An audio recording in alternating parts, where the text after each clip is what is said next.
Machtails from the Cantina Live, episode number 85. On tonight's show, we'll be talking Masters of the Universe. Yep, you heard that right, MOTU. Sir, you can't do that. With show producer and brother Rich Brendle and Patreon member and good friend Brad Riverdahl. Who are you?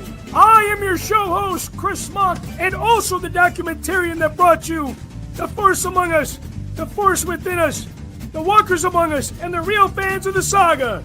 All right, boys, keep tight now. Sit back, crack open a cold one, smoke if you got 'em. Better than cracking hookers. And we are live inside the Wampa Cave. Let the tomfoolery and hijinks begin.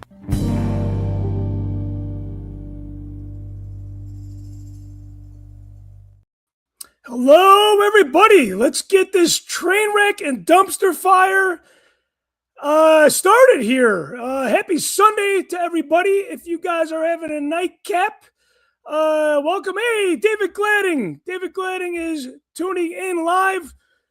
Thank you so much, brother, for your support. I want to thank everybody for their patience as well, especially the last month and a half. I've been swamped. We've been a little bit behind with content. You can join the show for free on Patreon. There is a link on one of the show descriptions and it'll give you the access to the content for free. There's close to 2,000 posts, folks. We've been doing this show for over 5 years now. And the end is not in, I don't know, is the end in sight? Possibly, but not quite. We got a little bit of track to go down. Drinking word of the show tonight is MOTU. So every time you hear that, please drink responsibly. It is Sunday night, ladies and gentlemen. Hopefully you don't have to work in the morning. You know, it's funny. A lot of my friends say they quit drinking and they just smoke pot. I can't do that, man. My brain is not wired for THC. So I stick to the beer, you know, sometimes the wine, sometimes the hard liquor. I am without Matthew Rooney tonight, so I'm just going through a little housekeeping here. I want to thank all my show producers. Brother Rich Brendle, show producer, is joining us on the show tonight. He was the one that gave me the idea to do a theme live show on MOTU. And, that's when you're a producer, that's what you get to do. When you produce Machtails from the Cantina, you have a lot of creative control that no other show, I guarantee you that no other show has to offer. Bruce Brown is chiming in. Hey, thank you so much for tuning in. Be sure to grab that free link to join Patreon for free. I do want to talk about Rebel ScumCon 2026, but before I do that, I'm going to bring my brother Rich Brendle on, because Rich, I'm going to bust your balls a little bit here, man. Yeah. It seems like as soon as Jimmy and Jason announced that they were going to Rebel ScumCon, you were like, "Hey, I'm going." But I've been promoting that show for a while now, and I would think, you're a brother, you're a show producer. I could not get you there, but Jimmy and Jason somehow could. So here's the deal. Jason and Jimmy used to work with Rebel ScumCon. And back in the days when we first met at Fan Days, that was a Forcecast thing back when they were with Rebel Scum. So now that even though it's not an official capacity, it just feels good to kind of bring everything to closure, like all the pains of the past. And Rebel Scum sounds a lot like how Fan Days was back in the day. So I'm like, you know what? I want to be there for this kind of new beginning.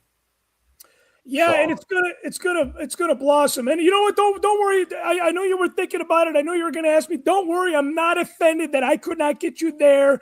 That Jimmy and Jason got you there. Yeah. And I mean, so it was also kind of like the final straw kind of thing. Like, yeah. And I was in a good mood when I was listening to it, and I'm like, you know what? this sounds awesome. So, and you know what? I got to remind you guys, this is August 7th, 8th, and 9th. The lineup is stacked. Be sure to check out Spencer Jowitz's Bunta Eve, which is happening on, I want to say it's Friday night. I think it's Friday night. Rich, is that Friday night? I think so. Yeah. And which will be awesome because I've mentioned several times that I wanted to go doing karaoke with you at some point. And yeah, we're going to do it there, man. That'll be like so much fun. So. Bruce Brown says he did Rebel Scum Con last year and he's looking forward to this year. Yeah, and you know what? It's good that you guys are doing this now because I am afraid, and it's a good problem to have. I'm afraid that this convention is going to just become triple the size in that was the other thing. Like some years to come, it's going to be growing. I wanna catch it before it gets to be like too much. You know what I mean? Yes. And I feel like it's ripe. I feel like it's ripe, and I feel like that's happening. Like, if all of our friends from the other chat were going to it, I probably would not have been as fast as to agree to go to it. Honestly. Hey, brother Brian Klein and show producer is tuning in as well. Brian, welcome to the show, man. Love you. Thank you for your support, continued support. Without further ado, I'm going to bring on somebody that's been supporting the show. Oh, Ian Savage is tuning. A lot of guys tuning in today, man. I posted it in the chat, man. Hey, look at you doing the producer work there, man. Posting it in the chat, getting everybody here. You know what? I'm going to warn you guys. I'm going to be very honest with my review here on He-Man, Masters of the Universe. But let's go back to the beginning where it all started. I need to go back to 1984. I want to go back to 1984, not 1985. These guys, I want to say He-Man, I don't know if it killed Star Wars. I've said that before. But I will say that He-Man was there after Star Wars kind of died off, right? I was 9 years old. There was no new Star Wars movies in the pipeline. The Star Wars cartoons were coming out. Obviously, He-Man started as a cartoon, right, in 84. I did a little research last night, and when I was searching vintage action figures for He-Man, 1981, 1982 had come up with a lot of these figures. So I'm guessing Mattel had kind of crafted these toys out of what I've learned out of the Big Jim toy line. Mm-hmm. And then they had essentially, gave us the cartoon, which I loved. And I watched episode 1 last night. And I got to say, man, that is some dark, scary shit. I'm surprised. That episode 1 was more scary than the live action movie was. Yeah. On the docuseries on Netflix, The Toys That Made Us, there was a MOTU episode, and that was they pretty much said in that when Star Wars action figures came out, Mattel was like, we got to find something to compete with this. Well, they really did. And as Ian Savage says, they won the figure war. But you know what? G.I. Joe, I think, ended up stomping out He-Man. But for a minute, He-Man was really cool. I want to share with you guys some of my favorite action figures. This guy, Trapjaw, is the Boba Fett of Masters of the Universe, if I can call him that. I don't know. You guys agree with that? Yeah, he's an awesome character. He was definitely my favorite toy. He was the one when I was a kid that he was the toy I always wanted, but my mom. You never had him, huh? My mom was afraid for me to get him because he had so many extra parts, and she knew I'd probably lose them all. Well, and the funny thing is, these are all, I've realized that all my favorite characters were evil characters. This Triclops, he was another favorite of mine. I don't know if it was the Crayola sea green color that I loved so much as a kid that related to his colors. They had such cool play features too. Oh yeah. His eyes turned around. The rubber band waist were like the power punch Yeah. You could like twist them and then he goes back. That was like the coolest play feature for me. Bruce Brown says he grew up on Masters of the Universe, was very disappointed in the movie. Okay, we're going to talk about that tonight. I couldn't make it through the end. Now, I will say, I want to share one more action figure before we get into the movie. I kind of forgot about this guy, but talk about Many nostalgia. faces. Yes, this guy was such a cool dude. Such a good. Now, was he a hero or a villain? Hero. He was a hero. Okay, so not all my favorite action figures were villains. All right, so let's talk about the movie.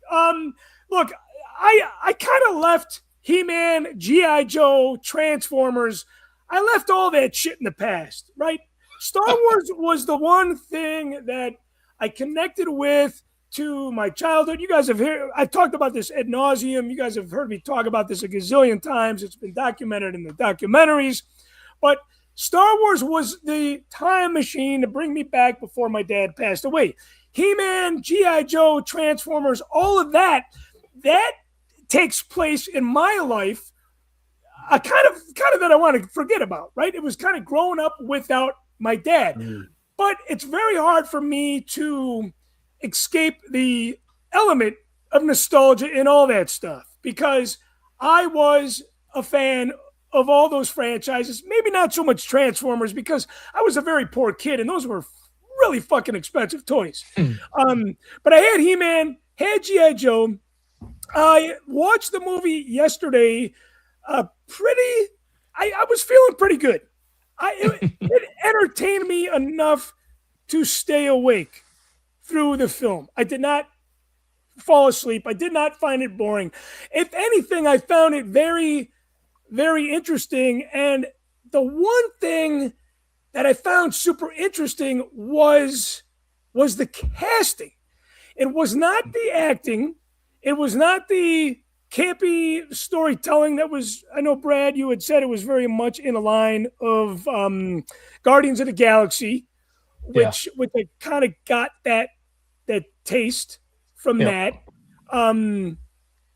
So I guess overall, I was just taking it in, but I was like, where is the Purple Panther? How come Battle Cat doesn't have the shield on his head, which they revealed that, thank God, at the end. And I want to get into the casting a little bit. Okay, the original cast from the 87 movie. Okay, we have Man-at-Arms on the right, He-Man, and then Teela in the middle. Now, what the fuck happened with Teela?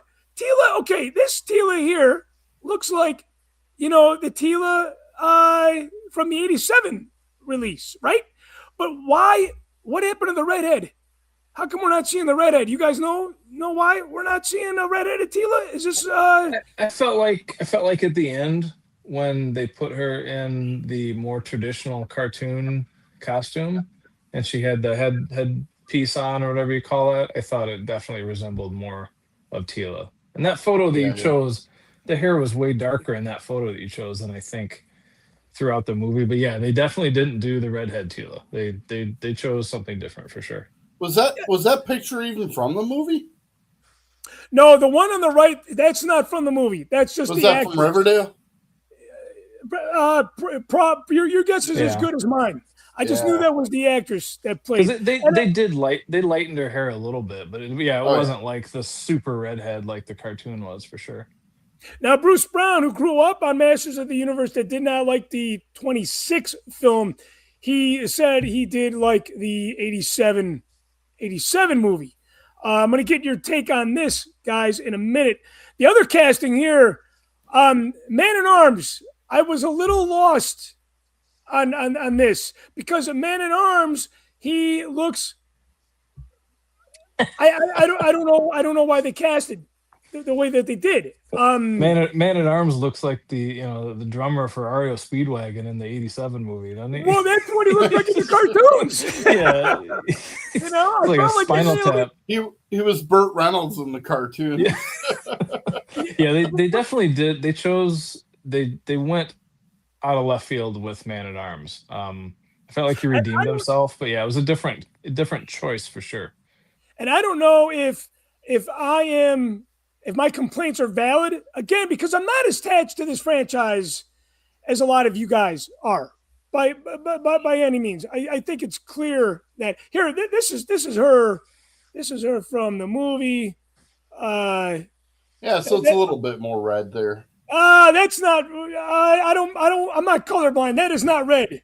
I mean, it's lighter. I'm looking for a pasty white with red dark hair. Yeah. But that's my memory that I have. I have it from the cartoon. I think that's why I was a little boggled. The 87 film was more like a dumpster fire. Okay? Kind of like the show tonight without Matthew Rooney, me behind the board here. Now, I will say, I do know it was how do you pronounce his name? Dolph Lundgren, right? That was He-Man in 87. I swear to God, not knowing this, he did make a cameo, right, in this film. Oh, yeah. I thought that was obvious. I did not see the 87 film, and I saw his cameo in this film, and I'm like, that's got to be him. I mean, it's kind of a. Oh, like, he says you're taking my place, kid. Yeah, I mean, it was basically like you're the new He-Man. It was kind of cool. And he also said to him, "Good journey," which is what they said back in the movie. Dude, there's a ton of deep cut like Easter eggs in this film. Like you don't have to know them to enjoy it, but they drop a lot of like weird stuff in it. Yeah, but Bruce is right. He said, no offense to gingers, but Cris is looking for a ginger fur. Yes, I was, because I grew up on those cartoons and those toys. Now, Eva Lynn was not yellow, but I guess, this is not The Simpsons either, Let's be honest. There's some pretty, the early 80s, there's some pretty interesting choices for some of those action figures in cartoon that would not hold water today. Not appropriate, but I thought it would have been cool to see Manny faces in the cartoon, and I mean in the live action film. And I know, Brad, you had told me to make sure I watch the credits because man, there was a shit ton at the end of the credits. Now here's the thing. I know they worked their asses off making this film. I think it took them was it 18 years or is it too long? How long was this film in the works for? It was in development hell for a long time. I mean, it didn't take them. This version didn't take them that long, but it was like it was a stop and start thing, right, Rich? Yep, it was like every few years you heard a new rumor about a new MOTU movie, and then they can it, and then or some actor would be like, I've been training, I've been cast as He-Man, and then like he'd post photos on Instagram working out, and then like 6 months later, it's like so and so is no longer attached to the film. It was like that for years. So they definitely worked their ass off over this film, and you know what? I do not play armchair quarterback when it comes to filmmaking, because it is very, very hard to make a film, and even these big, huge, expensive blockbusters, critics eat this shit up, and they really tear the films down, and I believe that's unfair. I mean, people sink their heart and soul into making these films, and at the end of the day, I found the film enjoyable, but again, I'm a very, very, very casual fan. I want to say, when I was watching it, I kept thinking, Brad, how come you like this film more than The Mandalorian and Grogu? That I just can't get past. I have a great answer for that, actually. Hey, Rich, I want to hear from you. Okay, so with MOTU, the rewatchability factor is so much greater. Whereas with Mando, it's kind of like a cookie cutter package Star Wars thing. There wasn't anything really mind-blowing in it, but it was still really good. With this, the first time I saw it, it was like I was kind of in awe the whole time and almost starstruck. Like, I can't believe these characters are live action. I mean, so many times I was like just moved to tears with nostalgia during the first showing of it.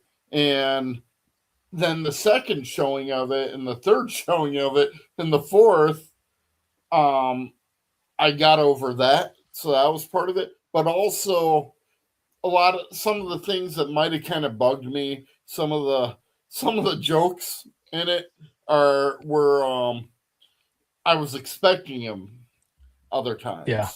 Well, okay, the So jokes.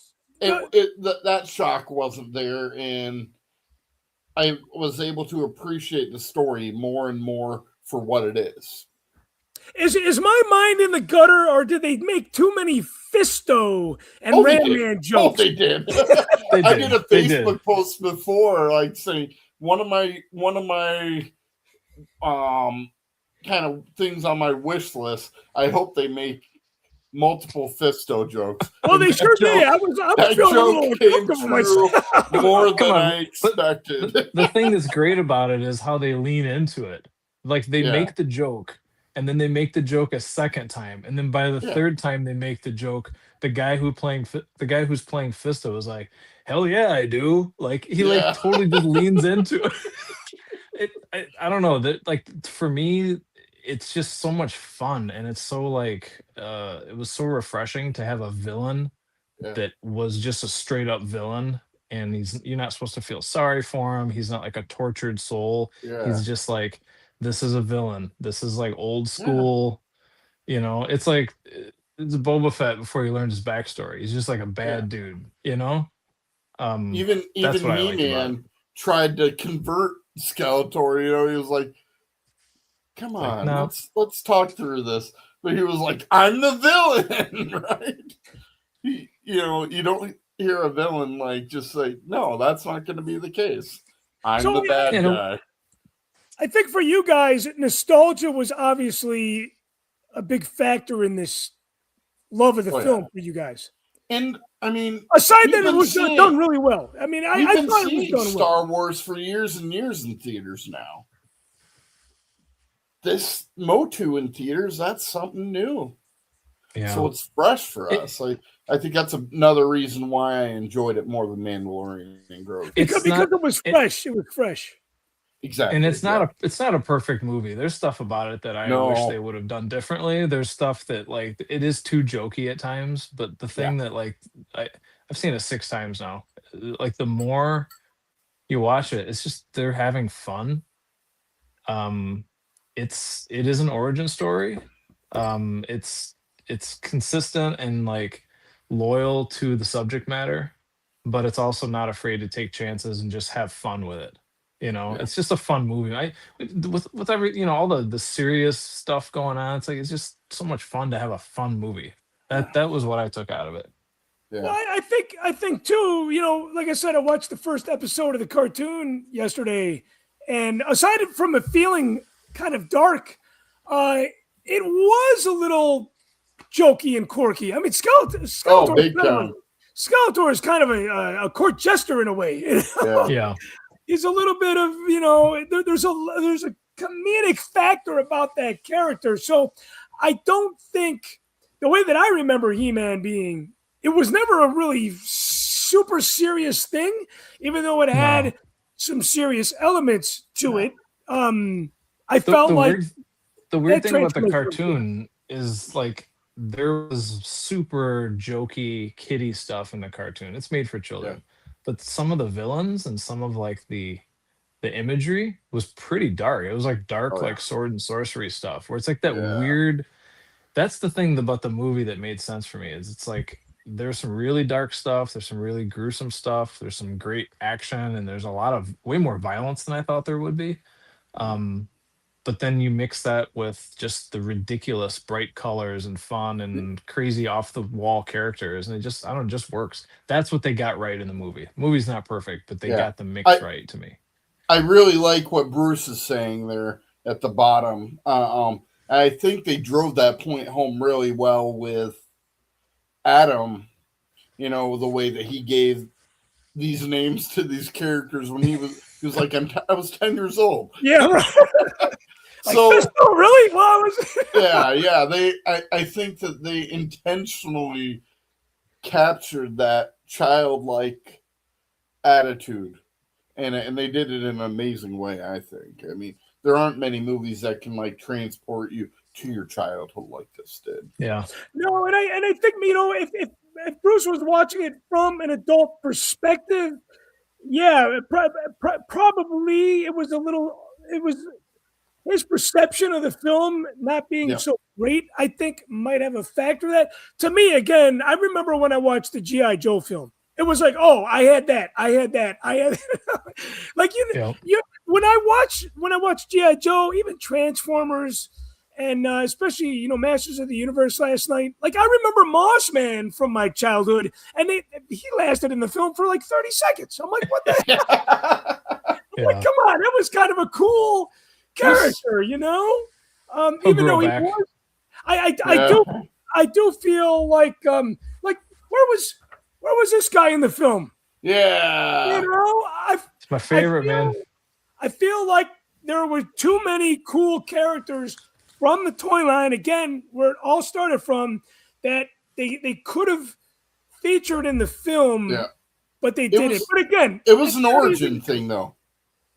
I mean, if they continue, I'm sure that they're going to put a lot of those other characters. Yeah, the last 10 minutes where you're like, all right.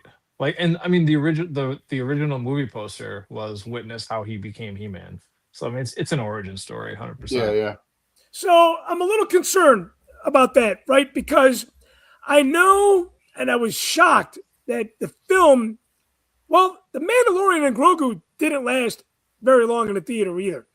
I think that's just the nature of the business nowadays, but it's more of a shock to us connected to these films that are tied to our childhood, that they just come and go so fast.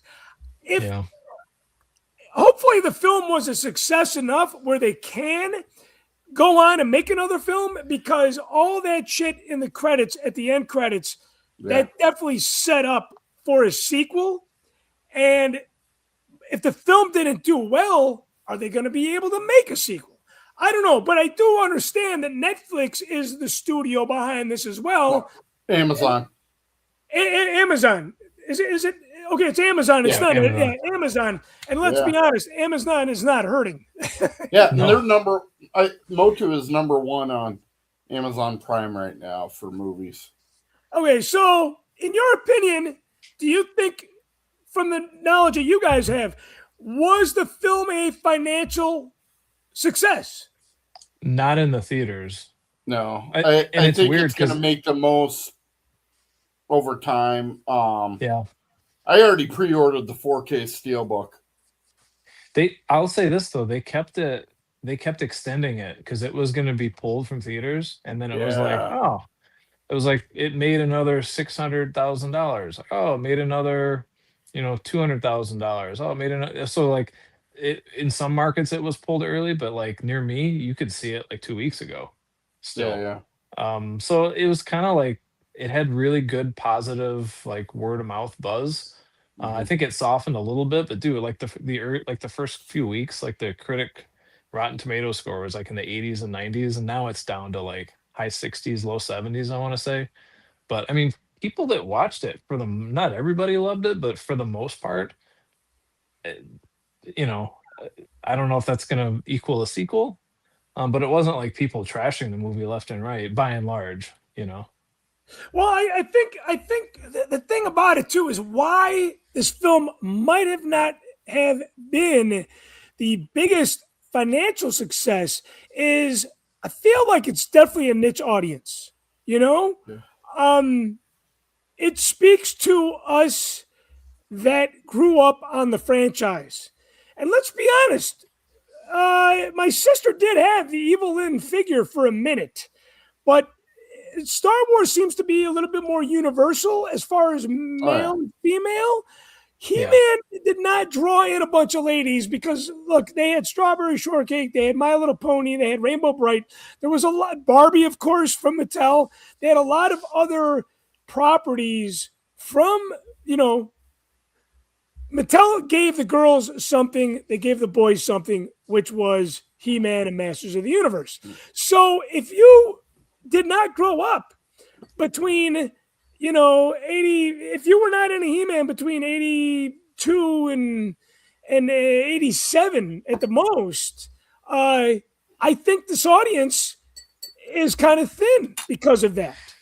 Yeah, a lot of people know assumption? it. No, totally. A lot of people know it more from memes and stuff now.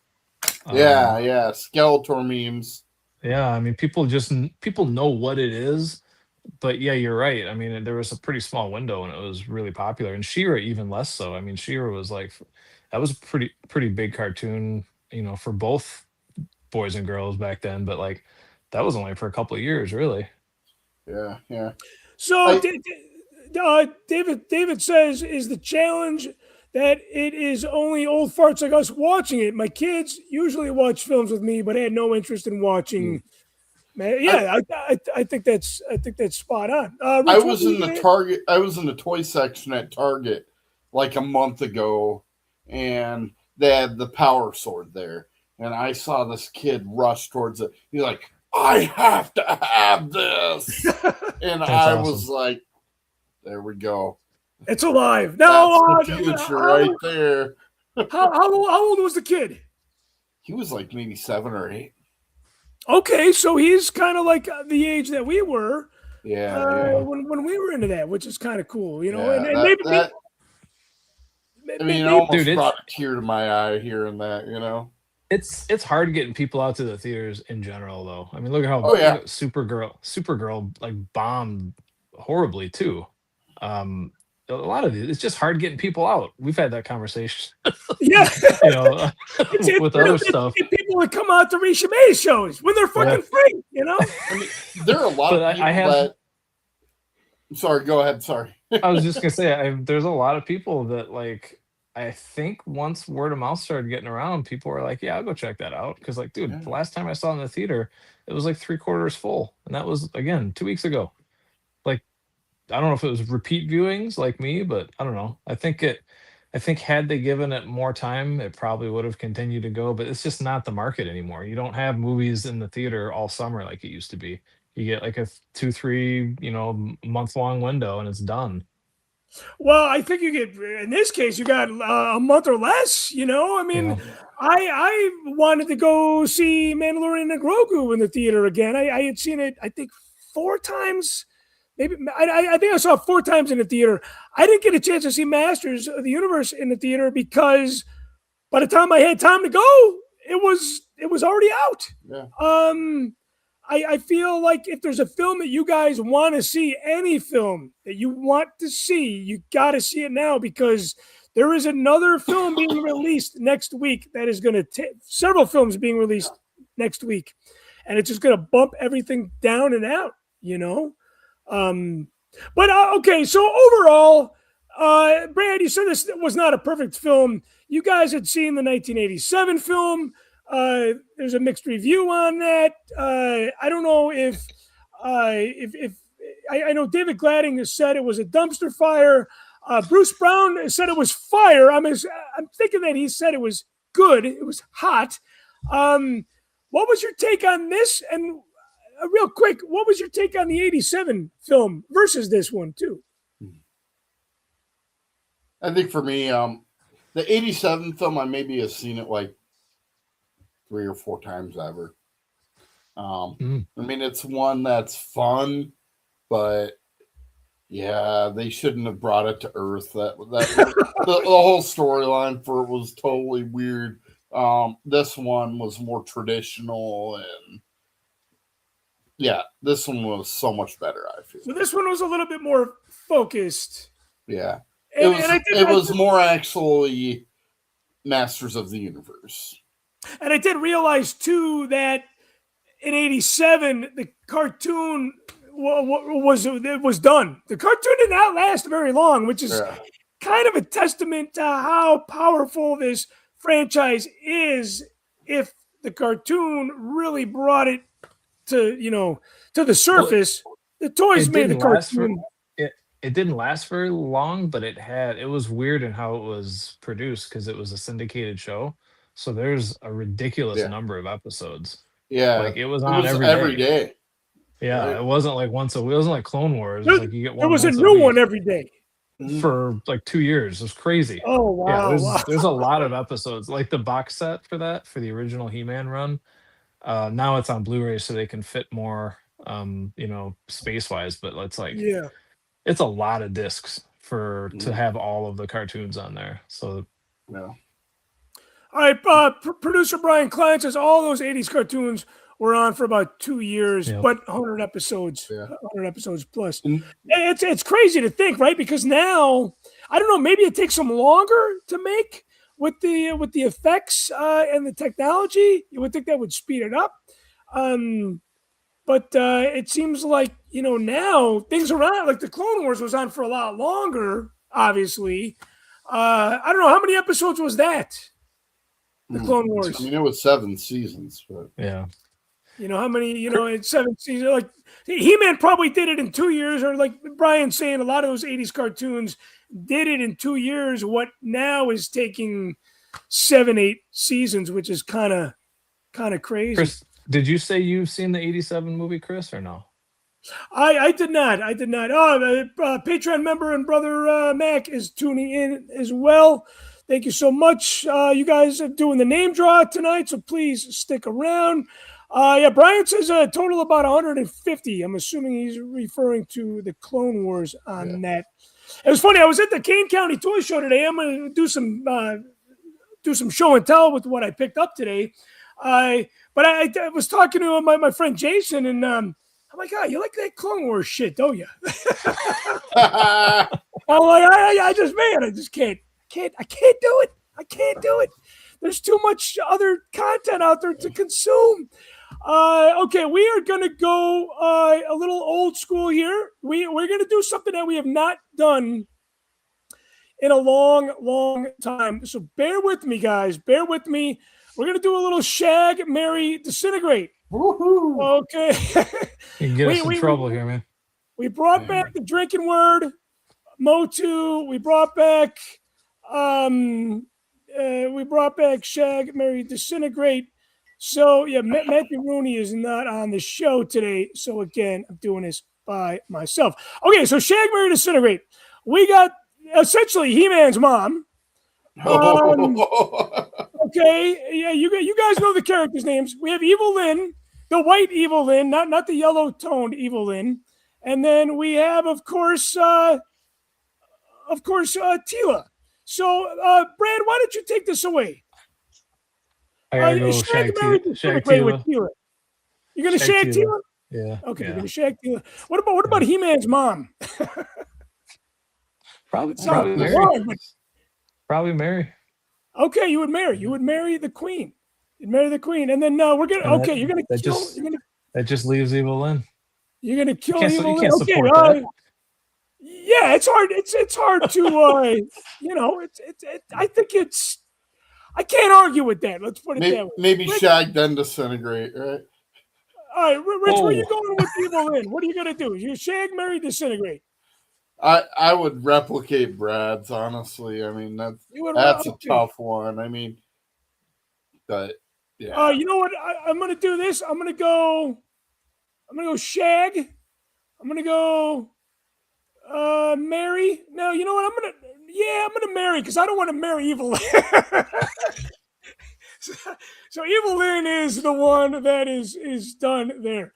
Okay, so Mac says he would marry Evil Lynn. Bruce Brown says he would shag × 2 disintegrate Tila. Is he going to shag and disintegrate Tila? He's just going to give it all to Tila?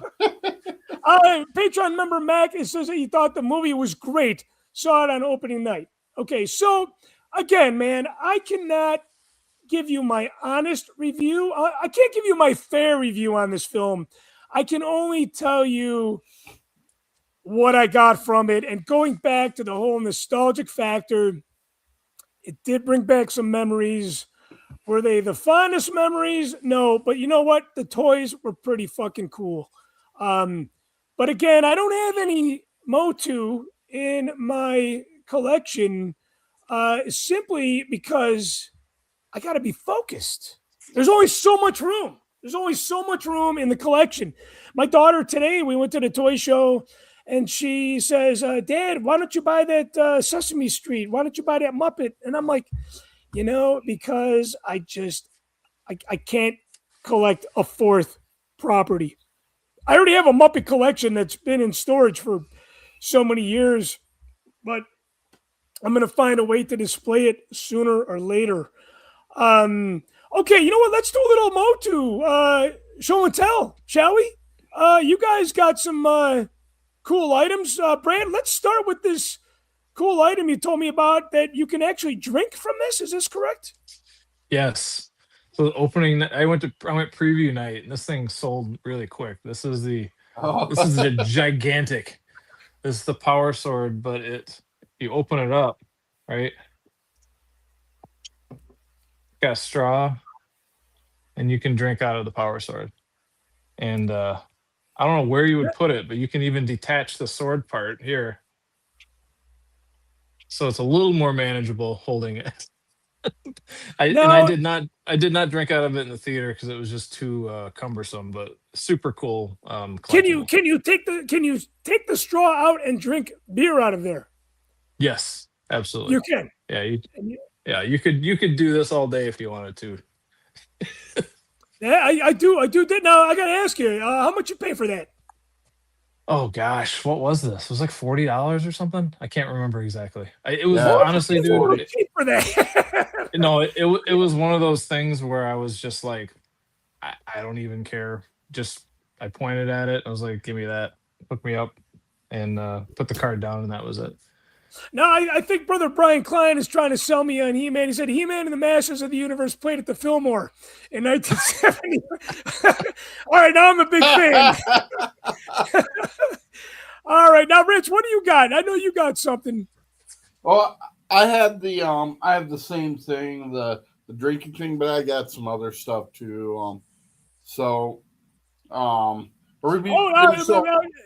Dale chimes in real quick, Rich, before you start. He says, yes, the sword holds multiple pints. Well worth it. So that is good to know. Now, Rich, do you have the sword? Because I know you're a big drinker, like myself. Yeah. You got the sword. Okay. Yeah. Now you should have did a churn of beer out of a fucking sword today. You know, you should have did a churn of beer out of a sword today. There we go. Maybe the next show. Yeah. So then I also we'll start with got a trap jaw 3D print here. Oh, that's awesome. Oh, that's cool. And it's colored too. Is it colored? Yeah. Yeah. I did some color and I did some painting on it. So even got the Snake Mountain up there. So yeah, Snake Mountain. I want to say that was talked about in the very, very first episode of the cartoon yesterday. Brad, you got another piece? I mean, I got a couple things when I went. This was just when I went with my son the second time. This was one of the collectible glasses. Oh, nice. Little drawbridge closes. Pretty cool. Oh, that's cool. It's like a hologram thing on it. It goes from Skeletor. My favorite part of the movie, not that you asked me, but is Jared Leto as Skeletor. I thought he was. Oh, it's amazing. Well, no, I do. I should have asked you what your favorite part of the movie was. Just that guy. I mean, I know he's got some other issues personally and whatever. He's kind of persona non grata now, but like, dude, he was absolutely perfect in that film for me. That was my favorite part. Yeah, I thought Skeletor was done really, really well.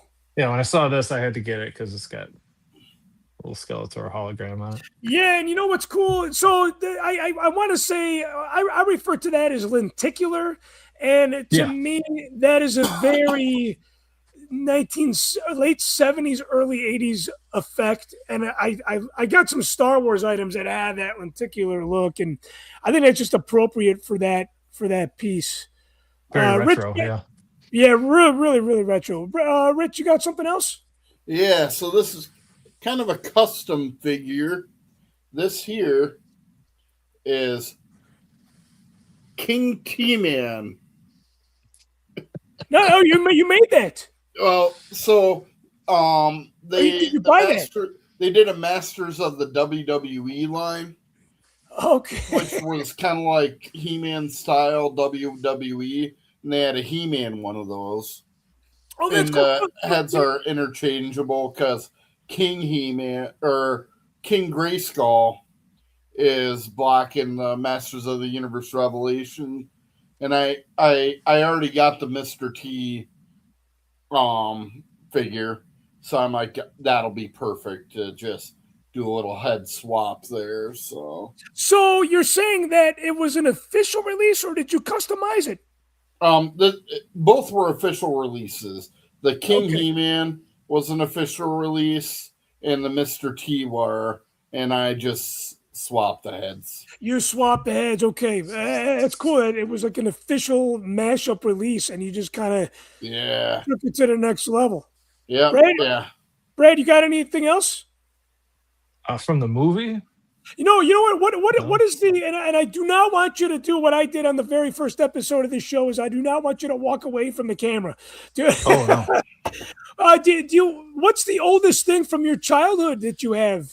This right here is the oldest. This is the Panini sticker album. You guys remember these? Oh, nice. Where you'd get like, Oh, that's cool. you'd get the stickers and you could like fill in the scenes and stuff. This is from 1982, so this is like, I mean, That's before the cartoon. it's as the I think what makes sense to me is they had probably already done the cartoon because all these images are from the cartoon.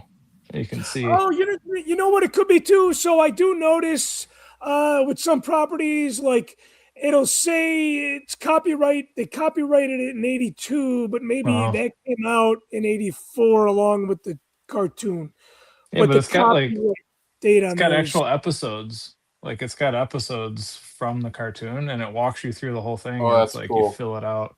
This is probably the oldest thing I've got, and it's still in really good shape. Yeah, that's vaguely familiar. Rich, you got anything from your childhood? I don't have anything else from my childhood that's Did you ever get Trap Jaw? I know you said your mom didn't want you to have it because it had too many Okay. parts. My best friend when I was a kid gave him to me. Okay, very cool. So And you it had was for my birthday, so it was like she couldn't be like, you can't have that. So very, very cool. Okay, so Brad, your favorite was obviously the way that Skeletor was done.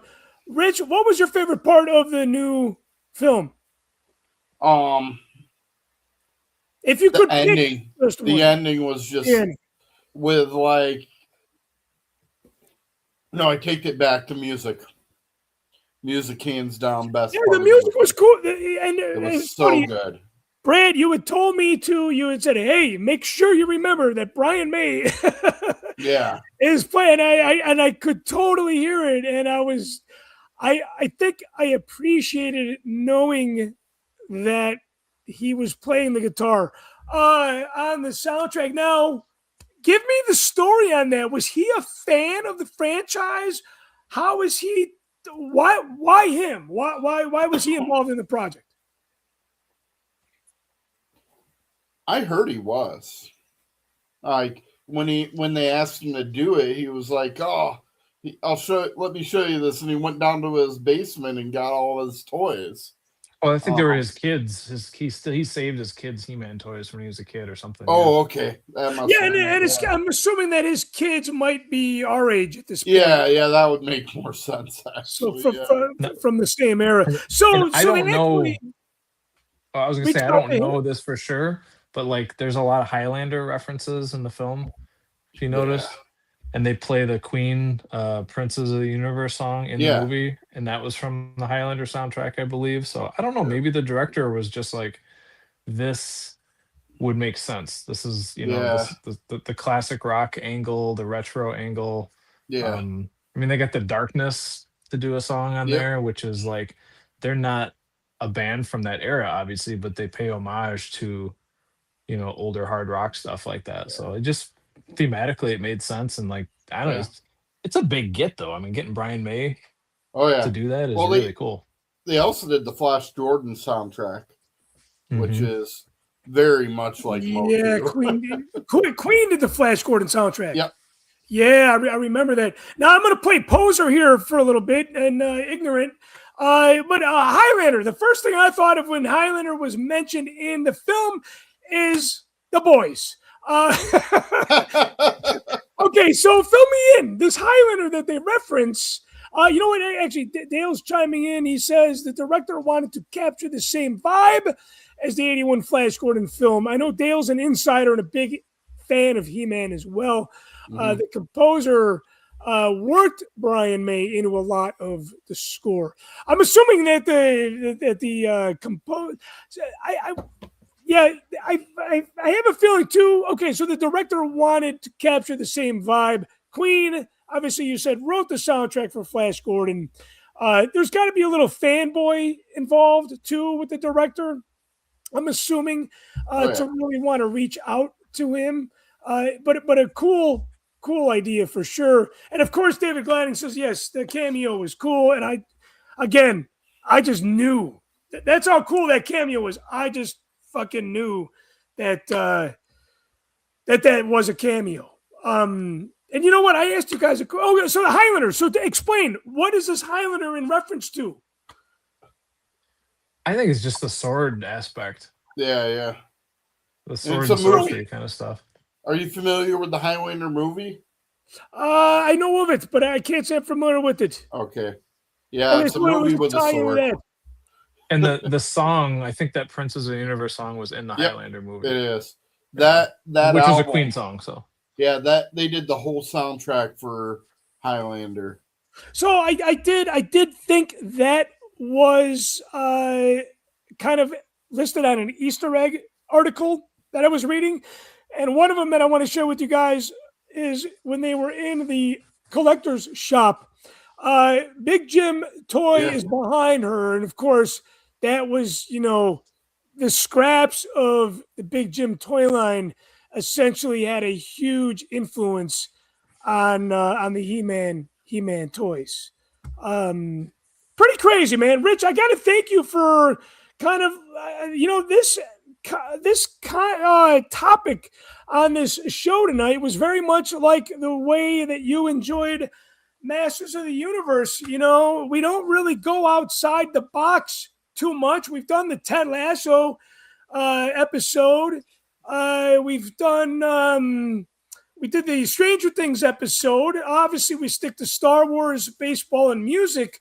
But it was kind of cool that you had said, "Hey, why don't we do a Masters of the Universe live show?" And again, when you guys produce the show, and Brian, you're a producer, so if you guys have ideas that you want to share, I can't say no. Rich, we did the Grateful Dead episode based on your reference. Took a long time, but we got it. We still got it as part of the anniversary year too, which was important, right? Got to strike while the iron's hot. So I do want to share with you guys. I spent a lot of money at the toy show today. I want to say I spent almost $300 at the toy show today. I finally picked up this item. This item has been something that I've been looking at for a long. You know what? We're not doing MOTU show and tell anymore. Don't forget, guys, we are doing the Patreon name draw after this, coming up in just a couple minutes. I finally picked this up. Nice. Now, I have the battle damaged box, Return of the Jedi box. Would you guys say that doesn't the front of this display really nicely? Mm-hmm. Yeah. It's a little weathered, on the edges. It's missing the POP.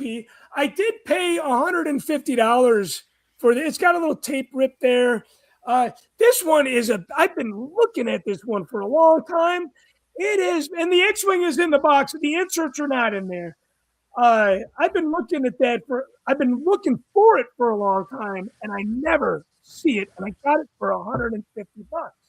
So I was happy with that. Now, one of the things that I struggle with as a collector, and I know I'm not alone, is you don't know what the hell you have when you have so much. So when I walk in, this guy's like, $2 for these items. So this was the one I picked up. I got a collection of women from the Black Series line. And I picked this up for $2. Then at the very, very end of the show, I fucking bought it again. I forgot I bought it in the beginning. So that's going to end up in the White Elephant exchange that we do. David Gladding says nice pieces, and Dale says the photo and front edges look really good to display. I think at the end of the day, I was really, really happy about how to how it looked on display. And That's a good deal, man. Man, Yeah. I see. I looked on eBay and like, it's very crazy when you're collecting the vintage stuff. You have to sacrifice the pristineness for the affordability. You want to get something that looks nice and displays nice. Maybe you spend $150, $200 on it. If you want it mint, it's going to cost you $800 to $1,000. It's like, you know what? I don't need it super, super minty. I'll take it as I can afford it. So those were just two of, $300 worth of toy finds today at the toy show. But man, I got to tell you, I don't know if it's because the film just came out, Masters of the Universe film just came out, but I did see a lot of He-Man collectibles today. And I don't know if my brain was just kind of on it. Dale is also saying the new vintage style X-Wing that Hasbro revealed at San Diego Comic-Con will cost more. Yeah, which is fucking nuts, right? So that's another thing. You could buy the Target one, the X-Wing, for like $300, or you could pick up, a little bit of a not so mint X-Wing original box for half the price. It's unbelievable. It's unbelievable. Brian Klein also says Hasbro has lost their goddamn. I think they lost their minds a long time ago. They've also lost the way that they distribute their toys as well. Yeah, I don't. You know what? It would be very interesting to have like a deep insider look at the the rise and fall of Hasbro, right? I mean, they used to be the king of kings when it came to the toys, Rise of the prices too. Yeah, it's unbelievable too that you can go buy a Black Series figure for $2 at the toy show, but if you buy them at Target, they're $30. Yeah. I've been saying it for a few years now. Mattel has been making a better product with their MOTU line than what Hasbro's been doing with the Star Wars line. I can see that. If Star Wars could do what Mattel's been doing with MOTU, man, they'd be. I think they did, so much but I think Hasbro really needs to make a change. All right, we're doing a Patreon name draw. We're doing this in baseball fashion. 3 strikes and you're out, and that means if I pull 3 names and they are not tuning in live, then we save it for next time. I have a feeling that producer Suds is not tuning in tonight because we would have heard from him. I do know, God, David Gladding chimed in. Producer Brian Klein is here. Mac is here. Ian Savage was here. Producer Brandon Woolgas never tunes in live. So I can already say that we're already at 2 strikes. I feel like we need to play the closer while we're pulling the names out of here.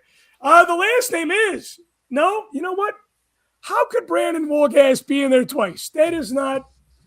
No, he's not cheating. He's a producer. Why is his name in there twice? Is Mac still here? Is Mac still here, or did he leave the room? We'll give him a minute to claim his prize. He was here earlier.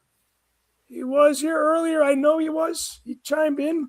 I want to thank all my producers again for producing the show.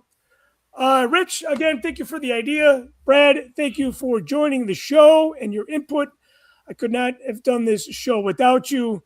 Nobody wants to hear Cris talk about Masters of the Universe by himself, by any means. Let's see, what do we got? We got Dale says Mattel will have the license for DC toys and TMN. Again, I got to keep the collection of Star Wars only, so it's good that they're going to have the line, but that doesn't really mean anything to me. But you know what? For those fans out there, DC and TMNT fans, the quality is going to be good. And again, David Gladding says, great show, cool topic. You guys obviously were tuning in live, so you were here because of the subject matter. Don't forget, guys, Rebel Scum Con next month. God, not even a couple of weeks. 2 weeks away, man. 2 weeks away. 2 weeks away. I got to release all the interviews that I got from ICC because I want to make sure I get those out to you before we go to Rebel Scum Con. Otherwise, we're going to be sitting on way too much interview content. If Dale had to choose only one line to collect, his mind would explode. Yeah, I think that's why he's got Dale's Toys, right? You can check Dale's Toys out on his website. I want to say Dale'sToys.com. If not, just Google Dale's Toys and it'll get you to the site. I am your show, Chris Mock, alongside my show producer and brother, Rich Brendle, and my good friend and drummer of Rishi Mays and Patreon supporter, Brad Lord. That sounds like a He-Man name. Is that what we're going for tonight? Brad Lord. That's just tonight, just for tonight. So just for tonight. Hey, we'll catch you guys next time. And again, I want to thank everybody for tuning in. And don't forget, you can join Machtails on Patreon for free. You just got to find that link. We'll catch you guys next time. Good journeys.